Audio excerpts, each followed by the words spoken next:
Senhor, meu amado, bem-vindo de novo aos nossos estudos bíblicos diários. E hoje nós vamos falar de mais uma personagem que está num livro histórico. Ore ao Senhor, pegue a sua Bíblia, pegue o seu caderno de estudos, vem conosco, vamos falar sobre mais um personagem da Bíblia. E hoje nós vamos falar sobre Esther, ou Hadassah. Em verdade, o nome babilônico era Esther, mas o nome hebreu desta mulher era Hadassah. Hadassah quer dizer murta, uma florzinha, um vegetal de nome murta. E Esther, como ela ficou conhecida, dizem alguns estudiosos que deriva ou da deusa babilônica Estar, ou de Aster, que quer dizer estrela, seja Estar, a deusa da fertilidade babilônica, principal deusa deles, ou Aster, como estrela. É assim que ela ficou conhecida, o seu nome foi modificado na Babilônia, e é assim que o livro que conta a vida dela, a história dela, também ficou conhecido. Muito bem, esta moça, em verdade, ela era órfã. A gente não sabe o nome do seu pai, a gente não conhece a sua genealogia. A gente sabe que ela era prima ou sobrinha de Mordecai, prima ou sobrinha de Mordecai. Alguns dizem prima, outros dizem sobrinha de Mordecai. Quem era esse Mordecai? Esse Mordecai era conhecido. Ele era filho de Jari, que era neto de Quis. Então, Quis, que gerou Jari, que gerou Mordecai. O nome Mordecai pode também ser um nome modificado do deus Marduk, que era um dos deuses babilônicos. De qualquer forma, tanto Esther, ou Hadassah, como Mordecai eram da tribo de Benjamim. Muito bem, o que é que nós temos aqui como contexto desta história? Tanto Esther como Mordecai viveram na Babilônia, então o povo já tinha sido levado cativo para a Babilônia, então não era o cativeiro assírio, era o cativeiro babilônico, e eles estão no reinado de Assuero.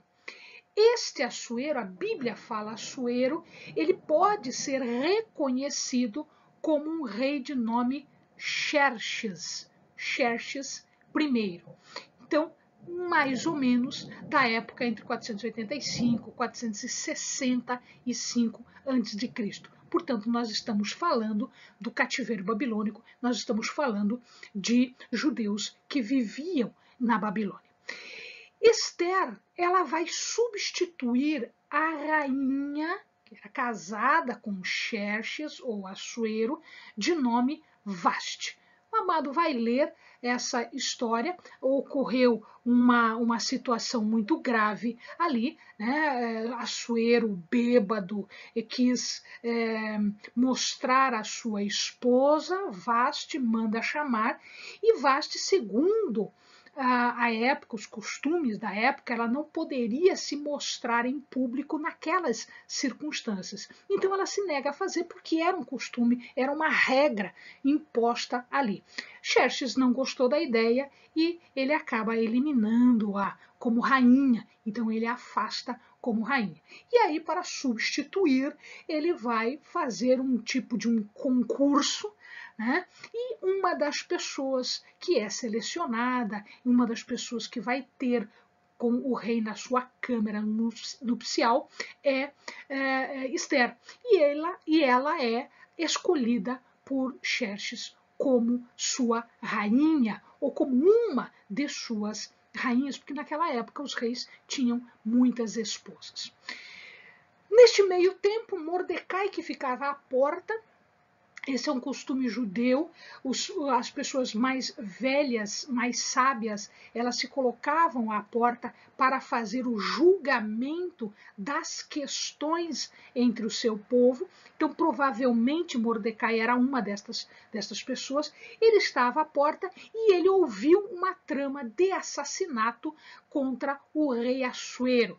E ele acaba revelando isso ao rei. E ele não é recompensado, por isso isto fica, né, fica por isso mesmo por um bom tempo. Depois isso vai ter uma consequência. Muito bem, sobe como braço direito, como conselheiro maior deste rei Xerxes, ou Assuero, uma pessoa de nome Amã.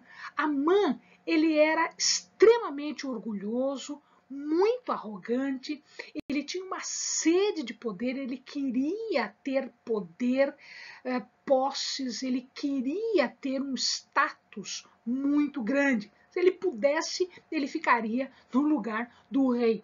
Como não podia, ele fazia de tudo para que ele tivesse o máximo de poder possível. E ele decretou uma regra de que todas as pessoas deveriam se curvar diante dele quando ele passasse. Mas essa não era uma regra que os judeus podiam obedecer. Por que não, Eleni? Porque esta reverência, este ajoelhar-se diante de alguém, é uma forma de adoração. E os judeus não podiam fazer isso porque era considerado idolatria. Você não pode reverenciar uma pessoa como se ela fosse um deus. Isto é adoração. Então, isto não era possível. E ele se irrita porque os judeus não faziam isso. Claro que não faziam, não era possível isso. Existe um só Deus e a ele toda a honra e toda a glória. E Amã queria estar neste lugar de honras e de glória.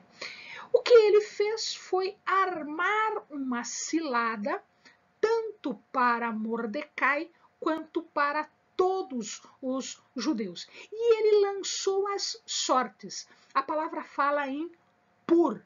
Pur são dados. Ou seja, ele lança a sorte.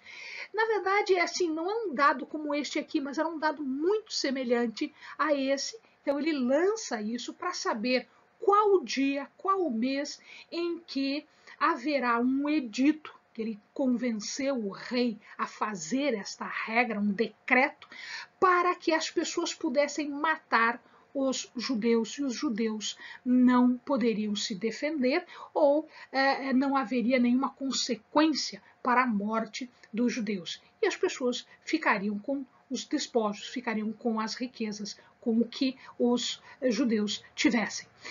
Essa data caiu em 13 do mês de Adar. Essa é a contagem, é o nome do mês deles. Para nós, o mês de Adar é mais ou menos fevereiro ou março. E o que acontece? Os amados vão ver, existe toda uma estratégia de jejum, oração, de consagração para que Esther pudesse conversar com o rei e reverter este decreto. Neste meio tempo, Assuero se lembra do que Mordecai havia feito e ele acaba honrando Mordecai. Amã tinha preparado uma forca para Mordecai e, na verdade, quando a Esther conversa com o rei durante uma ceia, durante um jantar, o rei Assuero, ele é levado a crer que Amã quer violar Esther. E então ele determina que Amã e sua família sejam mortos. Primeiro Amã, né, seja morto naquela forca que ele tinha preparado para Mordecai. Muito bem. Então, o que acontece é que um outro decreto é feito, o rei dá a Esther o seu selo real para falar em seu nome e ela manda correspondência por todo o reino de Assuero, dizendo que os judeus, eles poderiam se defender, mais do que isso, eles poderiam, inclusive, matar os seus inimigos. Então, se eles fossem ameaçados, eles poderiam revidar. E aí, liberta-se daquele decreto anterior, que era um decreto de morte. Interessante, meu querido, meu amado, em 2021, neste ano, este dia que ficou conhecido como Festa do Purim vai acontecer entre os dias 25 e 26 de fevereiro. Então nós teremos aqui em Israel, e todos aqueles que são desta descendência, eles estarão comemorando a festa do Purim. Eles trocam alimentos entre amigos, entre parentes, eles trocam presentes, inclusive eles fazem doação para os necessitados. E aqui nós temos uma imagem de um docinho que é chamado orelha de Amã. Tem receitinha na internet, tá? De como fazer esse docinho. Esse docinho é típico das festas de Purim. Chama-se orelha de Amã. Amém, amados? Livramento do Senhor através do jejum, através de oração, através de uma estratégia que só Deus pode nos dar. Salva-se o povo, salva-se a geração, salva-se a nação santa de Deus, através de uma dedicação, através de ouvir a voz e as estratégias que Deus tem para libertar o seu povo. Bons estudos.